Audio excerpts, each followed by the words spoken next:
Hello and welcome back to the Ambassadors of Gaming. I'm one in your army of hosts, Ambassador Michael, and today I'm going to discuss with you another game that we didn't get a chance to review, so it's one of the best games of the generation. We are handpicking some of the best games in the lead up to the fall 2020 of next gen, and kind of documenting some stuff we didn't get a chance to go over, more in-depth look at some of the games that came out throughout the generation. Today's game is Thumper, the rhythm horror-like game. Not really sure how this game is classified, as it has multiple aspects to it. It's very weird. It's very artsy. It's very monochromatic, but also colorful. It's intense and also very subdued at the same time. It's a mishmash of many different things. Thumper's main themes are surrounding around rhythm and music. It's very industrial. The sound is very industrial. I think that's the best way I could describe the music that it's set to. It's all very background oriented, crafted for the game, and it's seamless. The songs are very, very long. There's a brief pause in between levels, but it seems like the songs were crafted in a way that flow well with the way the game is designed. So there's many things I like about Thumper. The first and foremost being the aesthetic. Yeah, I think it's really, really cool. It's very creepy. It's very strange. It's very weird. It's very Tim Burton-esque in that it has these weird creatures and just you're a beetle or scarab, I think is what you are. And the controls are quite simple. They're thought out very well.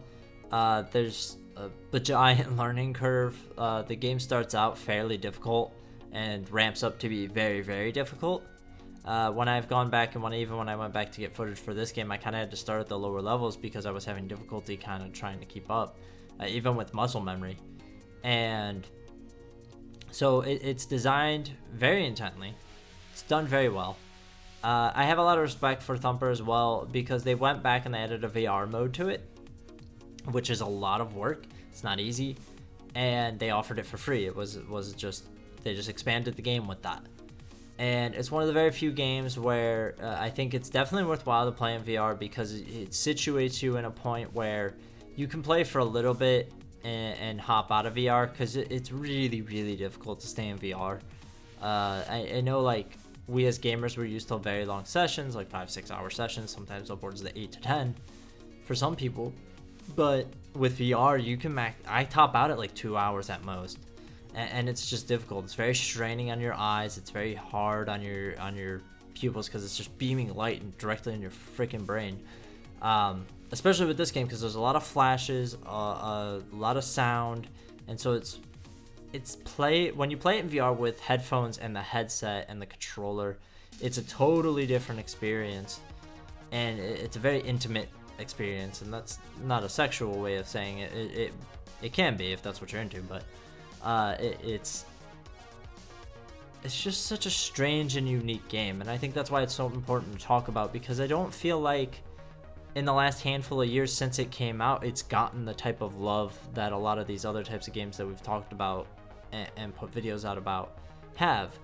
You know, it doesn't have the cheerleaders that a lot of others do, and I think that's wrong, first of all, because it's a very, very well crafted game. It's very hard and it's very fun and it's very special, and I just wish that more people had the time to sit down with it and actually give it a try, because music games have been very difficult to find this generation, and good music games basically are non-existent at this point.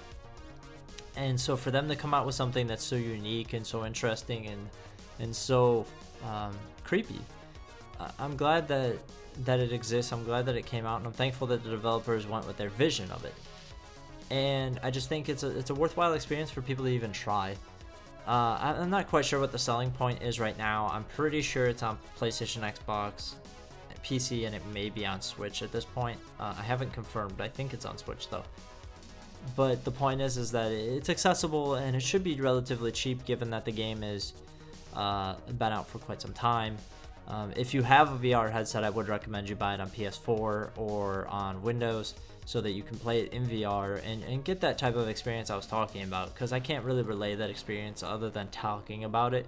It's hard to convey how VR sounds and feels like.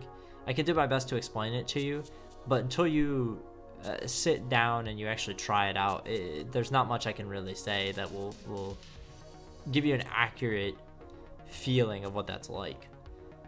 So I highly recommend Thumper. It's one of the best games of the generation, completely overlooked and underrated. Until next time, friends, I'm Ambassador Michael. Thank you for checking this out. Please let us know if you've played Thumper, if you have any plans to, if this video has piqued your interest, anything like that. Of course, like, share, subscribe, all that, please, and thank you if you would. Any engagement at all helps our channel. We appreciate it. Of course, we want to hear what you have to say, what you think, what you've been playing, what your best games are. And we also have a Patreon. If you want to support us monetarily, you can do so with a subscription over there. You get some cool perks, exclusive things like that, early access, all that sort of fun stuff. So until next time, friends, I'm Ambassador Michael. Go play Thumper. Wonderful game.